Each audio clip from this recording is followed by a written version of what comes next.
ọ̀dájú làmínú yìí o, Ọmọodo ló fi gún ìyàwó bàbá ẹ̀ pa.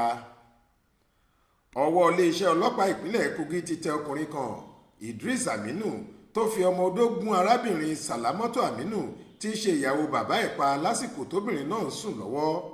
Ìlú kan tí wọ́n ń pè ní Ihima-Obese Ebozohu tó wà níjọba ìbílẹ̀ Òkèyí nípínlẹ̀ Kogi níṣẹ̀lẹ̀ láabi yìí ti wáyé lọ́jọ́ àbámẹ́ta sátidé ọjọ́ 13 oṣù karùn-ún ọdún yìí.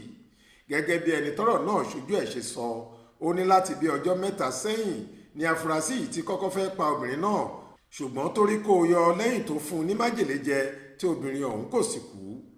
SP Williams Aya tí í ṣe agbẹnusọ ọlọ́pàá ìpínlẹ̀ Kogi sọ pé àwọn ti fi páńpẹ́ òfin gbé Àdàmú fún ẹ̀sùn ìpànìyàn.